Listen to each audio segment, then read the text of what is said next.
ಲೆಕ್ಕರಾಮಯ್ಯ ಸಿಹಿ ಕಹಿ ಲೆಕ್ಕಾಚಾರ, ದೂರದೃಷ್ಟಿ, ಅಭಿವೃದ್ಧಿ, ಗ್ಯಾರಂಟಿ ಸವಾಲು, ಚೊಂಬು ಗಂಜಿ ಕೇಂದ್ರ ಅಂದಿದ್ಯಾಕೆ ಪ್ರತಿಪಕ್ಷ? ಇದು ಚದುರಂಗದ ಇಂದಿನ ಸ್ಟೋರಿ. Siddu balance sheet.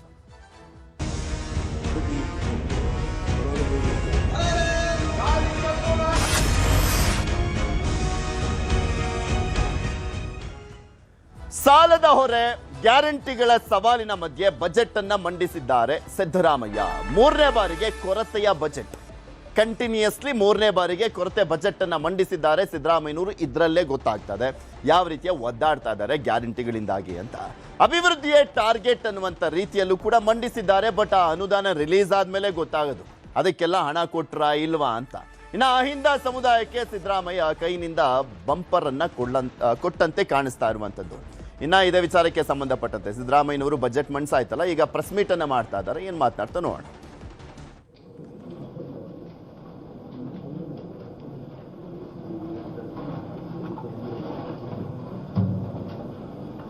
ಅದರಿಂದ ರಾಜ್ಯದ ಮೇಲೆ ಪರಿಣಾಮ ಏನಾಯ್ತು ಅಂತಂದ್ರೆ,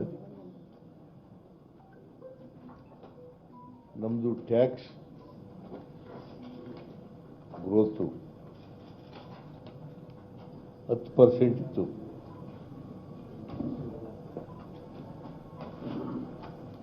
after the rationalization of GST by Government of India,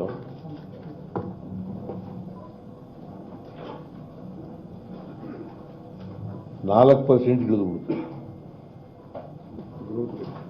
growth rate. 4% 4% ಇತ್ತು ನಮ್ದು ಗ್ರೋತ್.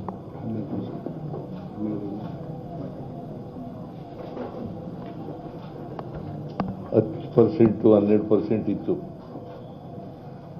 ಅಲ್ಲಿಂದ 4%. ಕೆಲವು ರಾಜ್ಯಗಳಲ್ಲಿ ಇವತ್ತು ಕೂಡ ಚೇತರಿಸ್ಕೊಂಡಿಲ್ಲ. ಅನೇಕ ರಾಜ್ಯಗಳು ಮೈನಸ್ನಲ್ಲಿದ್ದಾವೆ, ಮೈನಸ್ ಗ್ರೋತ್.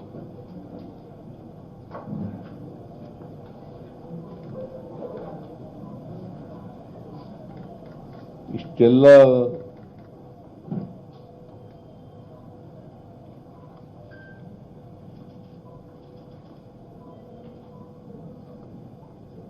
GSTನಲ್ಲಿ ನಮಗೆ ಹೊಡೆತ ಬಿದ್ದರೂ ಕೂಡ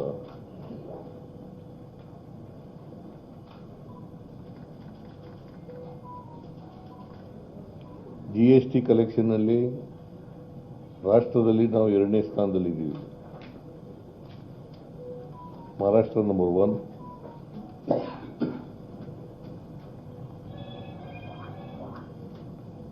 ಕರ್ನಾಟಕ ನಂಬರ್ 2.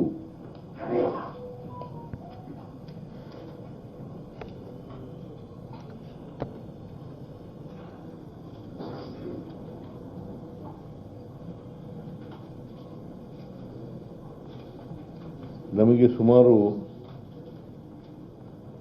ಇದರಿಂದ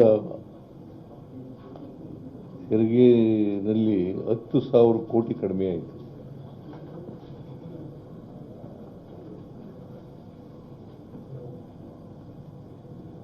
ಮುಂದಿನ ವರ್ಷ ಕೂಡ ಮುಂದುವರಿತದೆ ರ್ಯಾಷನಲೈಸೇಷನ್.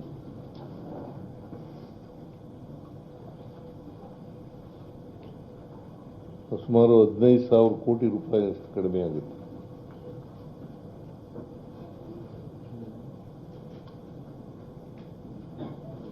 $15,000 ಕೋಟಿ ಕಡಿಮೆ ಆಗುತ್ತೆ.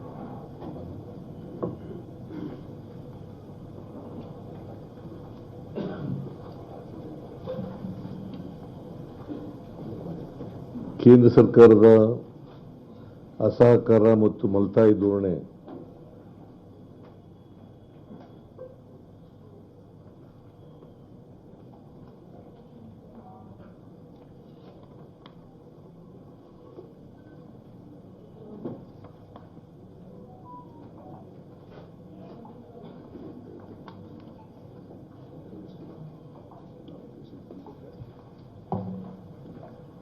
ನಾವು ಆದರೂ ಕೂಡ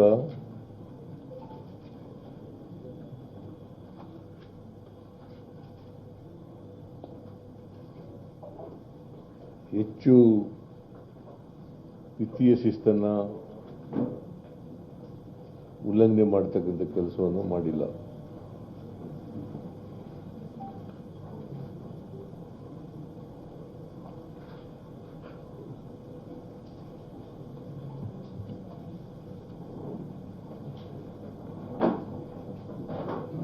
ಆಮೇಲೆ ನಮ್ಮದು GDP ಬೆಳವಣಿಗೆ ಈ ವರ್ಷ ಅಂದರೆ 25-26 8.1.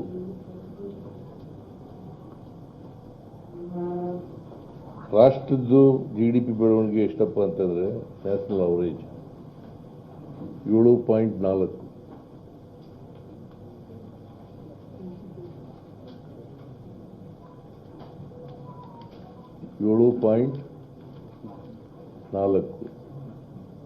ಅವ್ರಿಗಿಂತ ನಾವು ಉತ್ತಮವಾಗಿ ಇದ್ದೀವಿ. ರಾಷ್ಟ್ರ ಮಟ್ಟದ GDP ಗ್ರೋತ್ ರೇಟ್ಗಿಂತ ಚೆನ್ನಾಗೇ ಇದ್ದೀವಿ.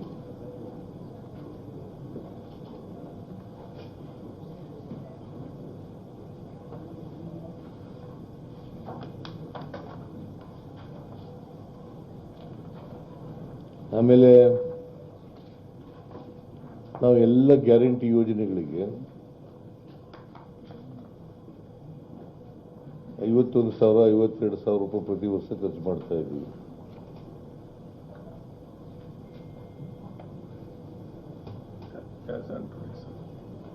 ಇಲ್ಲಿವರೆಗೆ ಅಂದರೆ ಫೆಬ್ರವರಿ ಎಂಡ್ವರೆಗೆ 1,21,598 ಕೋಟಿ 1,21,598 ಕೋಟಿ ರೂಪಾಯಿಗಳನ್ನು ಖರ್ಚು ಮಾಡಿದ್ದೀವಿ. Only on 5 guarantees. ಶಕ್ತಿ ಯೋಜನೆ, ಗೃಹಲಕ್ಷ್ಮಿ, ಗೃಹಜ್ಯೋತಿ, ಅನ್ನಭಾಗ್ಯ ಮತ್ತು ಯುವ ನಿಧಿ, ಈ 5 ಯೋಜನೆಗಳ ಮೇಲೆ ಫೆಬ್ರವರಿ ಎಂಡ್ವರೆಗೆ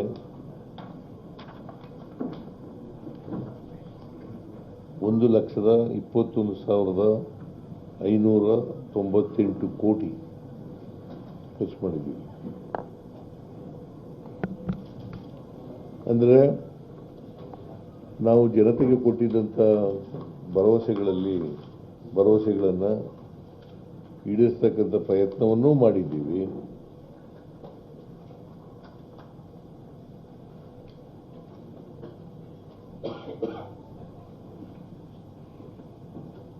ಆಮೇಲೆ ವಿತ್ತೀಯ ಶಿಸ್ತನ್ನು ಪಾಲನೆ ಮಾಡಿದ್ದೀವಿ.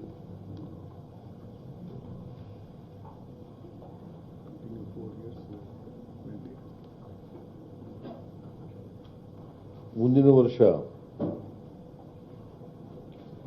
ಅಂದರೆ ಮುಂದಿನ 26-27 ವರ್ಷಕ್ಕೆ ಫಿಸ್ಕಲ್ ರೆಸ್ಪಾನ್ಸಿಬಿಲಿಟಿ ಆಕ್ಟ್ ಪ್ರಕಾರ ಮಾನದಂಡಗಳೇನಪ್ಪ ಇದೆ ಅಂತಂದರೆ 2002ರಲ್ಲಿ ಫಿಸ್ಕಲ್ ರೆಸ್ಪಾನ್ಸಿಬಿಲಿಟಿ ಆಕ್ಟ್ ಪಾಸ್ ಆಯಿತು. ಕೇಂದ್ರದಲ್ಲಿ ಮತ್ತು ರಾಜ್ಯಗಳಲ್ಲಿ ಪಾಸ್ ಆಯಿತು.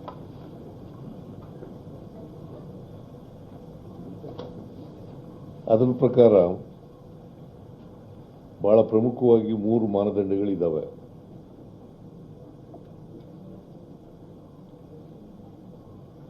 ಫಿಸ್ಕಲ್ ಡಿಫಿಸಿಟ್ GDPಯ 3% ಒಳಗಡೆ ಇರಬೇಕು. ಫಿಸ್ಕಲ್ ಡಿಫಿಸಿಟ್ GDPಯ 3% ಒಳಗಡೆ ಇರಬೇಕು.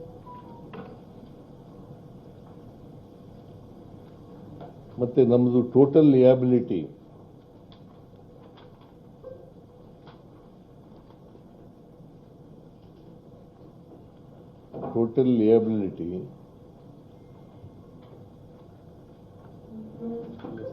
shall not cross 25% of the GDP.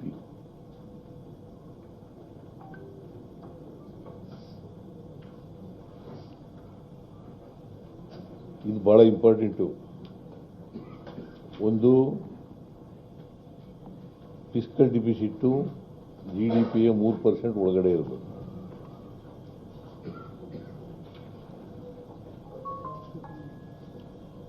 ಆಮೇಲೆ ಟೋಟಲ್ ಲಿಯಬಿಲಿಟಿ ಸಾಲ, ಟೋಟಲ್ ಲಿಯಬಿಲಿಟಿ GDPಯ 25% ಒಳಗಡೆ ಇರ್ತದೆ.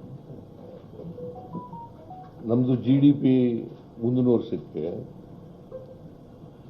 33,05,055 ಕೋಟಿ.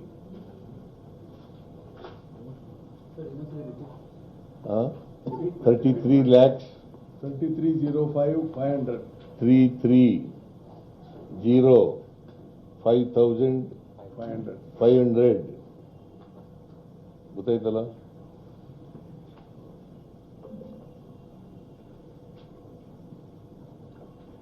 ಅದರಲ್ಲಿ ನಮ್ಮ ಸಾಲ ಎಷ್ಟಾಗುತ್ತೆ ಮುಂದಿನ ವರ್ಷಕ್ಕೆ? 8,24,000. ಸರ್, ಸಿದ್ದರಾಮಯ್ಯನವರು ಸುದ್ದಿಗೋಷ್ಠಿಯಲ್ಲಿ ಏನೇನು ಆಗ್ತಾ ಇದೆ ಮತ್ತೆ ಬಜೆಟ್ನ ವಿಚಾರಕ್ಕೆ ಸಂಬಂಧಪಟ್ಟಂತೆ ಕಂಪ್ಲೀಟ್ ಆದಂತ ಅಪ್ಡೇಟ್ಸ್ ಅನ್ನ ಕೊಡ್ತಾ ಇದ್ದಾರೆ. ಮತ್ತೆ ಇವತ್ತಿನ ಬಜೆಟ್ನ ಹೈಲೈಟ್ಸ್ ಏನು, ಟಾಪ್ 18 ಹೈಲೈಟ್ಸ್ ಅನ್ನ ನಿಮ್ಮ ಮುಂದೆ ಇಡ್ತಾ ಹೋಗ್ತೀವಿ. ಸಿದ್ದರಾಮಯ್ಯನವರ ಬಜೆಟ್ 4,48,000 ಅಂದ್ರೆ 4,48,004 ಕೋಟಿ ಬಜೆಟ್ ಅನ್ನ ಮಂಡಿಸಿರುವಂಥದ್ದು. ಅದರಲ್ಲಿ ಸಾಲ ಎಷ್ಟು, ರೆವೆನ್ಯೂ ಎಕ್ಸ್ಪೆಂಡಿಚರ್ ಎಷ್ಟು, ಕ್ಯಾಪಿಟಲ್ ಎಷ್ಟು, ಮತ್ತು ಒಂದ್ ಕಡೆ ಯಾವ್ದಾವುದಕ್ಕೆ ಎಷ್ಟೆಷ್ಟೆಲ್ಲ ಅನುದಾನವನ್ನು ಕೊಟ್ಟಿದ್ದಾರೆ ಒಂದೊಂದಾಗಿ ನೋಡ್ತಾ ಹೋಗೋಣ. ಸಿದ್ದು ಲೆಕ್ಕ 2025-26ನೇ ಸಾಲಿನದ್ದು ನೋಡ್ತಾ ಹೋಗೋಣ. ಮೊದಲೇದಾಗಿ 56,432 ಸರ್ಕಾರಿ ಹುದ್ದೆ ಭರ್ತಿಗೆ ಸಂಕಲ್ಪ, ಶೀಘ್ರವೇ ಅಧಿಸೂಚನೆಯನ್ನ ಹೊರಡಿಸುವಂತ ನಿಟ್ಟಿನಲ್ಲೂ ಕೂಡ ಮುಂದಾಗಿರುವಂಥದ್ದು ಸರ್ಕಾರ. ನಂಬರ್ 2, ಅನ್ನಭಾಗ್ಯದ 5 kg ಅಕ್ಕಿಯ ಬದಲು ಇಂದಿರಾ ಕಿಟ್ 6,200 ಕೋಟಿಯನ್ನ ಅದಕ್ಕೆ ವಿನಿಯೋಗಿಸಲಾಗ್ತಾ ಇದೆ. ಅನ್ನಭಾಗ್ಯದ 5 kg ಅಕ್ಕಿ ಬದಲು ಅಂದ್ರೆ 5 kg ಕೊಡ್ತಾರೆ, ಇನ್ನುಳಿದಂತ 5 kg ಇದೆಯಲ್ಲ ಅದಕ್ಕೆ ಇಂದಿರಾ ಕಿಟ್ ಅನ್ನ ಕೊಡ್ತಾರೆ. ಇಂದಿರಾ ಕಿಟ್ಟು ಅಂದ್ರೆ ಅದರಲ್ಲಿ ತೊಗರಿ ಬೇಳೆ, ಏನೇನೋ ಬೇಳೆಗಳೆಲ್ಲ ಬರ್ತಾವಲ್ಲ, ಆ ರೀತಿಯಾಗಿ ಮಿಕ್ಸ್ ಮಾಡಿ ಟೋಟಲಿ ಅದೊಂದು 5 kg ಪ್ಯಾಕೆಟ್ ಅನ್ನ ರೆಡಿ ಮಾಡಿರುವಂಥದ್ದು. ಇನ್ನು ಮೂರನೇದು, ಗ್ಯಾರಂಟಿಗಳಿಗೆ ಅನುದಾನ. ಗೃಹಲಕ್ಷ್ಮಿಯರಿಗೆ 28,608 ಕೋಟಿಯನ್ನ ಈ ವರ್ಷ ಮೀಸಲಿಡಲಾಗ್ತದೆ. 12 ತಿಂಗಳ ಟೋಟಲ್ ವೆಚ್ಚ 28,608 ಕೋಟಿಯನ್ನ ಮೀಸಲಿಡಲಾಗ್ತಾ ಇದೆ. ಮಹಿಳೆಯರಿಗೆ 1 ದಿನ ವೇತನ ಸಹಿತ ಋತುಚಕ್ರ ರಜೆಗೆ ಅವಕಾಶವನ್ನ ಮಾಡಿಕೊಡ್ಲಾಗಿರುವಂಥದ್ದು. ಅವಕಾಶವನ್ನ ಕೊಟ್ಟಿದ್ರು, ಆದ್ರೆ ಕೋರ್ಟ್ ಮೆಟ್ಟಿಲೇರಿತ್ತು. ಅದಾದ್ಮೇಲೆ ಈಗ ಅಧಿಕೃತವಾಗಿ ಬಜೆಟ್ನಲ್ಲೂ ಕೂಡ ಘೋಷಣೆ ಮಾಡಿದ್ದಾರೆ ಮುಖ್ಯಮಂತ್ರಿಗಳು. ಇನ್ನ 16 ವರ್ಷದೊಳಗಿನ ಮಕ್ಕಳಿಗೆ ಸಾಮಾಜಿಕ ಜಾಲತಾಣದ ಬಳಕೆಯ ನಿಷೇಧವನ್ನ ಮಾಡಲಾಗ್ತದೆ. ಹಾಗೆ ಶಾಲೆಗಳಲ್ಲೂ ಕೂಡ ಅಷ್ಟೇ, 16 ವರ್ಷ ಅಂದ್ರೆ 10ನೇ ಕ್ಲಾಸ್ವರೆಗೂ ಅವರು ಶಾಲೆಯಲ್ಲೂ ಕೂಡ ಮೊಬೈಲ್ ಅನ್ನ ಯೂಸ್ ಮಾಡಂಗಿಲ್ಲ, ಮೊಬೈಲ್ ಅನ್ನ ನಿಷೇಧ ಮಾಡಲಾಗಿದೆ. 38 ಲಕ್ಷ ರೈತರಿಗೆ ಶೂನ್ಯ ಬಡ್ಡಿ ದರದಲ್ಲಿ 30,000 ಕೋಟಿ ಸಾಲವನ್ನ ಕೊಡ್ಲಿಕ್ಕೂ ಕೂಡ ಸರ್ಕಾರ ಪ್ಲಾನ್ ಅನ್ನ ಮಾಡ್ಕೊಂಡಿರುವಂತದ್ದು. 38 ಲಕ್ಷ ರೈತರಿಗೆ ಅನುಕೂಲ ಆಗುತ್ತೆ. 30,000 ಕೋಟಿ ಸಾಲವನ್ನು ಕೊಡುವಂತ ನಿಟ್ಟಿನಲ್ಲಿ ಅದನ್ನ ಮೀಸಲಿಡಲಿಕ್ಕೆ ತೀರ್ಮಾನವನ್ನು ಮಾಡಲಾಗಿದೆ. ಶೈಕ್ಷಣಿಕ ಮತ್ತು ಸಾಮಾಜಿಕ ದೌರ್ಜನ್ಯ ತಡೆಗೆ ರೋಹಿತ್ ವೆಮುಲಾ ಕಾಯ್ದೆಯನ್ನ ತರಲಾಗ್ತಾ ಇರುವಂತದ್ದು. ಎಲ್ಲ ಯೂನಿವರ್ಸಿಟಿಗಳಲ್ಲೂ ಕಾಲೇಜುಗಳಲ್ಲೂ ಕೂಡ ತರುವಂತ ನಿಟ್ಟಿನಲ್ಲಿ ಸರ್ಕಾರ ಅದೊಂದು ಕಾಯ್ದೆಯನ್ನ ತಂದಿದೆ. ಇನ್ನ 8ನೇದು, ಕಾರವಾರ ಯಾದಗಿರಿಯಲ್ಲಿ ಸೂಪರ್ ಸ್ಪೆಷಾಲಿಟಿ ಆಸ್ಪತ್ರೆ, ಉತ್ತರ ಕನ್ನಡದಲ್ಲಿ ಸೂಪರ್ ಸ್ಪೆಷಾಲಿಟಿ ಆಸ್ಪತ್ರೆ ಇಲ್ಲ ಅನ್ನುವಂತ ನಿಟ್ಟಿನಲ್ಲಿ ದೊಡ್ಡ ಕೂಗೆದ್ದಿತ್ತು, ಸಾಕಷ್ಟು ಆಕ್ರೋಶ ವ್ಯಕ್ತವಾಗ್ತಾ ಇತ್ತು. ಮೊನ್ನೆ ಅಲ್ಲಿಗೆ ಹೋಗಿದ್ದಂತ ಸಂದರ್ಭದಲ್ಲಿ ಸಿದ್ದರಾಮಯ್ಯನವರು ಘೋಷಣೆ ಮಾಡಿದ್ರು, ಸೂಪರ್ ಸ್ಪೆಷಾಲಿಟಿ ಆಸ್ಪತ್ರೆ ಈ ಬಾರಿ ಅನೌನ್ಸ್ ಮಾಡ್ತೀವಿ ಬಜೆಟ್ ನಲ್ಲಿ ಅಂತ. ಸೊ ಹೀಗಾಗಿ ಅನೌನ್ಸ್ ಮಾಡಿದ್ದಾರೆ. ಹಾಗೆ ಯಾದಗಿರಿಯಲ್ಲೂ ಕೂಡ ಸೂಪರ್ ಸ್ಪೆಷಾಲಿಟಿ ಆಸ್ಪತ್ರೆಯನ್ನ ತೆರೆಯಲಾಗ್ತಾ ಇದೆ. ಬೆಂಗಳೂರು, ಬೀದರ್ ವಿವಿ ಪಶು ಆಸ್ಪತ್ರೆಗಳಲ್ಲಿ ಶ್ವಾನ ಸಂತಾನ ಹರಣ ತರಬೇತಿ ಕೇಂದ್ರವನ್ನ ಶುರು ಮಾಡಲಾಗ್ತಾ ಇರುವಂತದ್ದು ಸರ್ಕಾರದಿಂದ, ಬೆಂಗಳೂರಿನಲ್ಲಿ ಮತ್ತೆ ಬೀದರ್ನಲ್ಲಿ. ಇನ್ನು ಅಲ್ಪಸಂಖ್ಯಾತರಿಗೆ ಶಾಲೆ, ಹಾಸ್ಟೆಲ್, ಸಾಲದ ಬಡ್ಡಿ ಮನ್ನಾ, ಹಜ್ ಭವನವನ್ನ ಕೂಡ ನಿರ್ಮಾಣ ಮಾಡುವಂತ ನಿಟ್ಟಿನಲ್ಲಿ ತೀರ್ಮಾನವನ್ನ ಕೈಗೊಳ್ಳಲಾಗಿರುವಂತದ್ದು. 11ನೇದು, ಶಿಕ್ಷಕರ ನೇಮಕಾತಿ, AI ತಂತ್ರಜ್ಞಾನದ ಉತ್ತೇಜನ, ಕಲಿಕಾ ಸಾಮರ್ಥ್ಯವನ್ನ ಹೆಚ್ಚಳ ಮಾಡುವಂತ ನಿಟ್ಟಿನಲ್ಲಿ ಅವಕಾಶವನ್ನ ಮಾಡಿಕೊಡ್ಲಾಗ್ತಾ ಇದೆ. ಅದಕ್ಕೂ ಕೂಡ ಪ್ರೋತ್ಸಾಹವನ್ನ ಕೊಡ್ಲಾಗ್ತಾ ಇರುವಂತದ್ದು. ಬೆಂಗಳೂರಿಗೆ 2ನೇ ಏರ್ಪೋರ್ಟ್ ಎಲ್ಲಿ ಅನ್ನುವಂಥದ್ದು ಇನ್ನೂ ಡಿಸೈಡ್ ಆಗಿಲ್ಲ. ಬಟ್ ಬೆಂಗಳೂರಿಗೆ 2ನೇ ಏರ್ಪೋರ್ಟ್, ಅದಕ್ಕೆ 9 ರೈಲ್ವೆ ಮಾರ್ಗಕ್ಕೆ 600 ಕೋಟಿಯನ್ನ ಮೀಸಲಿಡಲಿಕ್ಕೆ ಸರ್ಕಾರ ತೀರ್ಮಾನವನ್ನ ಮಾಡಿದೆ. ಬಟ್ 2ನೇ ಏರ್ಪೋರ್ಟ್ ಎಲ್ಲಿ ನಿರ್ಮಾಣ ಆಗುತ್ತೆ ಅನ್ನುವಂಥದ್ರ ಬಗ್ಗೆ ಯಾವುದೇ ರೀತಿಯಾದಂಥ ಮಾಹಿತಿ ಸದ್ಯಕ್ಕಂತೂ ಇಲ್ಲ. ಬೆಂಗಳೂರಿನ ಹೆಬ್ಬಾಳ ಜಂಕ್ಷನ್ ಇಂದ ಮೇಕ್ರಿ ಸರ್ಕಲ್ ವರೆಗೆ ಸುರಂಗ ಮಾರ್ಗವನ್ನ ತೆರೆಯುವಂತ ನಿಟ್ಟಿನಲ್ಲಿ, ಅದನ್ನು ಮಾಡುವಂತ ನಿಟ್ಟಿನಲ್ಲಿ ಸರ್ಕಾರ ಅದಕ್ಕೂ ಕೂಡ ಹಣವನ್ನ ಮೀಸಲಿಡ್ತಾ ಇದೆ, ತೀರ್ಮಾನವನ್ನ ಕೈಗೊಂಡಿದ್ದಾರೆ. ಬೆಂಗಳೂರು, ಮೈಸೂರು ಧೋಬಿಘಾಟ್ಗಳಲ್ಲಿ ಆಧುನಿಕ ಲಾಂಡ್ರಿಗಳನ್ನ ಸ್ಥಾಪನೆ ಮಾಡುವಂತ ನಿಟ್ಟಿನಲ್ಲೂ ಕೂಡ ಸರ್ಕಾರ ತೀರ್ಮಾನವನ್ನ ಮಾಡಿರುವಂತದ್ದು. ಬಜೆಟ್ನಲ್ಲಿ ಅದನ್ನ ಘೋಷಣೆ ಮಾಡಿದ್ದಾರೆ ಮುಖ್ಯಮಂತ್ರಿಗಳು. ಸಾರಿಗೆ ನೌಕರರ ವೇತನ ಬಾಕಿ ಪಾವತಿಗಾಗಿ 1,271 ಕೋಟಿ ಹಣವನ್ನ ಕೊಡ್ಲಾಗ್ತಾ ಇದೆ. ಸಾರಿಗೆ ನೌಕರರ ವೇತನ ಬಾಕಿ ಪಾವತಿಗೆ ಅವರು ದೊಡ್ಡ ಹೋರಾಟವನ್ನ ಮಾಡ್ತಾ ಇದ್ರು. ಅವರು ಏನೇನೆಲ್ಲ ಬೇಡಿಕೆಯನ್ನ ಇಟ್ಟಿದ್ರು ಅದೆಲ್ಲವೂ ಕೂಡ ಫುಲ್ಫಿಲ್ ಮಾಡಿಲ್ಲ. ಆದ್ರೆ 1,271 ಕೋಟಿ ಹಣವನ್ನ ಕೊಡ್ತಾ ಇದ್ದಾರೆ. ರಾಮನಗರ, ಶಿಡ್ಲಘಟ್ಟ, ಹಾವೇರಿ, ತಾಂಡವಪುರ, ಕಲಬುರಗಿಯಲ್ಲಿ ಸಿಲ್ಕ್ ಪಾರ್ಕ್ ಅನ್ನ ಮಾಡುವಂತ ನಿಟ್ಟಿನಲ್ಲಿ ಸರ್ಕಾರ ತೀರ್ಮಾನವನ್ನ ಮಾಡಿದೆ. ಇನ್ನ ಗ್ರೇಟರ್ ಬೆಂಗಳೂರು ಅಭಿವೃದ್ಧಿಗೆ ಬ್ಯಾಲೆನ್ಸ್ ಶೀಟ್ ಆಧಾರದ ಅಡಿಯಲ್ಲಿ ಮುನ್ಸಿಪಲ್ ಬಾಂಡ್ ಅನ್ನ ಕೊಡ್ಲಿಕ್ಕೆ ತೀರ್ಮಾನವನ್ನ ಕೈಗೊಳ್ಳಲಾಗಿರುವಂತದ್ದು. ಮೇನ್ ಹೈಲೈಟ್ಸ್ ಅನ್ನ ನಿಮಗೆ ತೋರಿಸ್ತಾ ಇದ್ವಿ. ಸಾಕಷ್ಟು ವಿಚಾರಗಳಿದಾವೆ, ಅದರಲ್ಲಿ ಪ್ರಮುಖವಾಗಿರುವಂತವು ಇವು. ಸರ್ಕಾರದ ಕಡತ ಕಾನೂನುಗಳೆಲ್ಲವೂ ಕೂಡ ಕನ್ನಡದಲ್ಲೇ ಮುದ್ರಣ ಆಗಬೇಕು ಅನ್ನುವಂಥ ಕಾನೂನನ್ನ ತರಲಾಗ್ತದೆ. ಸರ್ಕಾರದ ಕಡತಗಳಾಗ್ಲಿ ಅಥವಾ ಕಾನೂನುಗಳೆಲ್ಲವನ್ನೂ ಕೂಡ ಕನ್ನಡ ಭಾಷೆಯಲ್ಲೇ ಮುದ್ರಣ ಆಗಬೇಕು. ಎಲ್ಲ ಜನರು ಕೂಡ, ಎಲ್ಲ ಕನ್ನಡಿಗರಿಗೂ ಕೂಡ ಅದು ಕ್ಲೀನ್ ಆಗಿ ಓದುವಂಥ ನಿಟ್ಟಿನಲ್ಲಿ, ಅರ್ಥ ಆಗುವಂಥ ನಿಟ್ಟಿನಲ್ಲಿ, ಅನುಕೂಲ ಆಗಬೇಕು ಅನ್ನುವಂಥ ನಿಟ್ಟಿನಲ್ಲಿ ಸಿದ್ದರಾಮಯ್ಯನವರು ಅದನ್ನ ಆ ಒಂದು ಮುದ್ರಣವನ್ನ ಕನ್ನಡದಲ್ಲೇ ಇರಬೇಕು ಅನ್ನುವಂಥ ನಿಟ್ಟಿನಲ್ಲಿ ತೀರ್ಮಾನವನ್ನ ಕೈಗೊಂಡಿದ್ದಾರೆ. ಇನ್ನ ಸರ್ವಧರ್ಮ ರಾಮಯ್ಯ, ಯಾಕೆ ಸರ್ವಧರ್ಮ ರಾಮಯ್ಯ ಅಂತ ಹೇಳ್ತಾ ಇದೀವಿ ಅಂದ್ರೆ, ಹಿಂದೂಗಳಿಗೆ ನೋಡೋದಾದ್ರೆ ವೈಷ್ಣೋದೇವಿ ಯಾತ್ರೆ ಹೋಗುವಂಥವ್ರಿಗೆ 5 ಕೋಟಿ ಮೀಸಲಿಡಲಾಗಿದೆ. ಸುಮಾರು 2,000ನ 5,000ನ ಅದರಲ್ಲಿ ಕೊಡುವಂಥ ನಿಟ್ಟಿನಲ್ಲಿ ತೀರ್ಮಾನವನ್ನು ಕೈಗೊಳ್ಳಲಾಗುತ್ತೆ.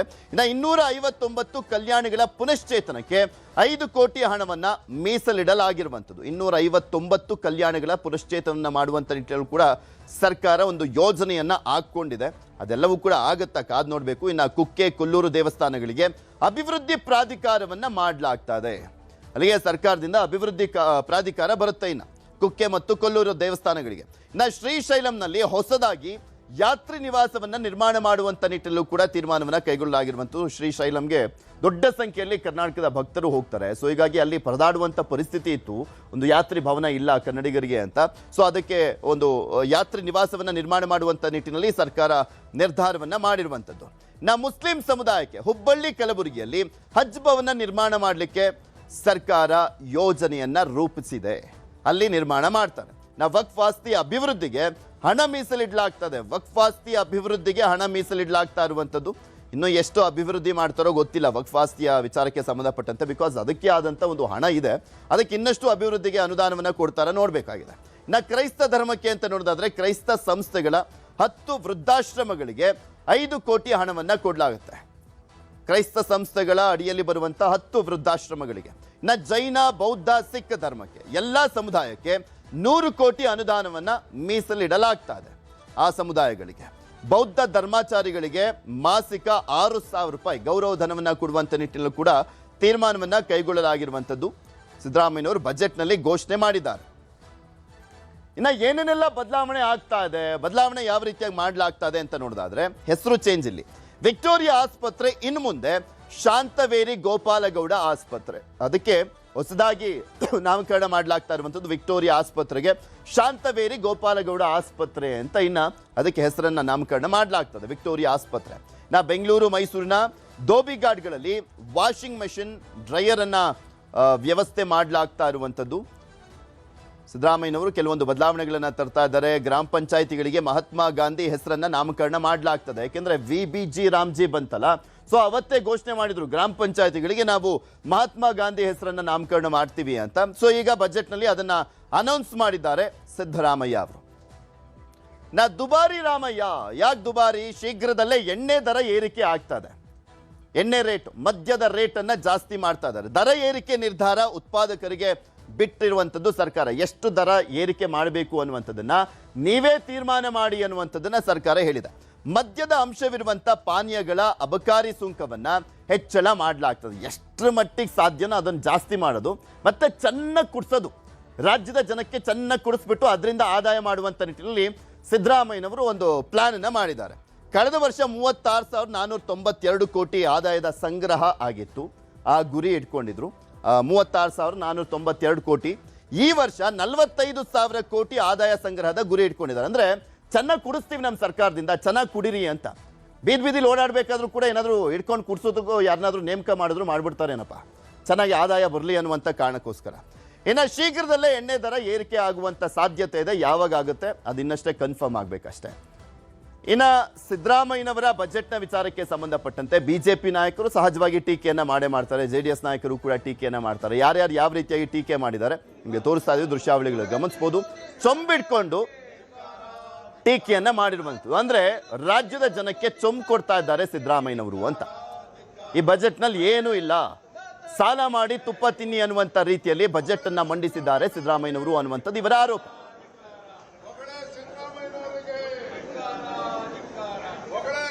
ಸಾಹಿತಿಗಳು ಯಾರೋ ಇವತ್ತು ಬಜೆಟ್ ಪುಸ್ತಕವನ್ನ ಬರೆದುಕೊಟ್ಟಂತೆ ಕಾಣ್ತಾ ಇದೆ. ಕೇಳೋದಕ್ಕೆ ತುಂಬಾ ಚೆನ್ನಾಗಿತ್ತು,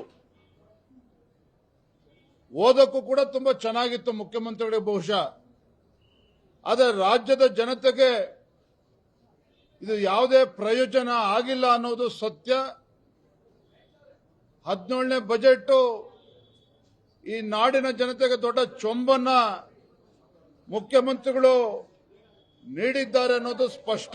ಸರ್ವರಿಗೂ ತೆರಿಗೆ ಮಾರಿ ಹಬ್ಬ ಮುಂದಕ್ಕೆ ಕಾದಿದೆ. ಮಾರಿ ಹಬ್ಬ ಇನ್ನು 12 ತಿಂಗಳು, ಪ್ರತಿ ತಿಂಗಳು ಬರ್ತ್ ಮಾಡ್ಕೊಳ್ಳಿ. ತೆರಿಗೆಗಳ ಹೊರೆಯನ್ನ ಆಗ್ಲೇ ತಯಾರು ಮಾಡಿದ್ದಾರೆ. ಪೆಟ್ರೋಲ್ ಇರ್ಬೋದು, ಡೀಸೆಲ್ ಇರ್ಬೋದು, ಹಾಲ್ ಇರ್ಬೋದು, ಆಲ್ಕೋಹಾಲ್ ಅಂತೂ ಗ್ಯಾರಂಟಿ. ಇದು ಸಿದ್ದರಾಮಯ್ಯನವರ ಕಳಪೆ ಬಡ್ಜೆಟ್. ಇದು ಕಳೆದ 3 ವರ್ಷದಲ್ಲಿ 4.5 ಲಕ್ಷ ಕೋಟಿ ಸಾಲ ಮಾಡಿದ್ದಾರೆ ಸಿದ್ದರಾಮಯ್ಯ. 4.5 ಲಕ್ಷ ಕೋಟಿ. ನಮ್ದು ಈಗ 8 ಲಕ್ಷ ಕೋಟಿ, 8.24 ಕೋಟಿ ನಾವು ಸಾಲ ನಮ್ಮ ತಲೆ ಮೇಲೆ ಇದೆ ಈಗ. ಯಾವುದೇ ಸರ್ಕಾರ ಬರಲಿ, ಯಾವುದೇ ಪಕ್ಷ ಇರಲಿ, ಯಾರೇ ಮುಖ್ಯಮಂತ್ರಿ ಇರಲಿ ಅಥವಾ ಹಣಕಾಸು ಸಚಿವರಿರಲಿ, ಸಾಲ ಇಲ್ಲದೆ ಯಾರು ಕೂಡ ಬಜೆಟ್ ಅನ್ನ ಮಂಡಿಸೋದಿಲ್ಲ. ಈಗ ಎಕ್ಸಾಂಪಲ್ ನೋಡೋದಾದ್ರೆ ಬೊಮ್ಮಾಯಿ ಅವರು ಮಾಡಿದ್ರು, ಯಡಿಯೂರಪ್ಪನವರು ಮಾಡಿದ್ರು, ಕುಮಾರಸ್ವಾಮಿ ಅವರು ಕೂಡ ಸಾಲವನ್ನ ಮಾಡಿದ್ರು. ಇನ್ನ ನಾವು ಸೆಂಟ್ರಲ್ ಗೌರ್ಮೆಂಟ್ ವಿಚಾರಕ್ಕೆ ಬರೋದಾದ್ರೆ ಮನಮೋಹನ್ ಸಿಂಗ್ ಇದ್ದಂತ ಸಂದರ್ಭದಲ್ಲಿ 54 ಲಕ್ಷ ಕೋಟಿ ಇತ್ತು. ಈಗ 200 ಲಕ್ಷ ಕೋಟಿಯಷ್ಟು ಸಾಲ ಇರುವಂತದ್ದು. ಆದ್ರೆ ಯಾವ ಕಾರಣಕ್ಕೋಸ್ಕರ ಸಾಲವನ್ನ ಮಾಡ್ತಾ ಇದ್ದಾರೆ ಅನ್ನುವಂಥದ್ದು ಕೂಡ ಇಂಪಾರ್ಟೆಂಟ್ ಆಗುತ್ತೆ ಸಿದ್ದರಾಮಯ್ಯನವರಿಗೆ. ಅದಕ್ಕೆ ಈಗ ಸಾಕಷ್ಟು ಟೀಕೆ ವ್ಯಕ್ತವಾಗ್ತಾ ಇರುವಂಥದ್ದು. ನೋಡೋಣ, ಇನ್ನು ಬಜೆಟ್ನ ವಿಚಾರಕ್ಕೆ ಸಂಬಂಧಪಟ್ಟಂತೆ ಸಾಕಷ್ಟು ವಿಶ್ಲೇಷಣೆ ಮಾಡ್ತಾ ಹೋದ್ರೆ, ಇನ್ ಡೆಪ್ತ್ ಆಗಿ ಹೋಗ್ತಾ ಹೋದ್ರೆ ಅಲ್ಲಿ ಏನೇನಾಗಿದೆ ಅನ್ನುವಂಥದ್ದು ನೆಕ್ಸ್ಟ್ ಗೊತ್ತಾಗ್ತಾ ಹೋಗುತ್ತೆ. ಅದ್ರ ಬಗ್ಗೆನೂ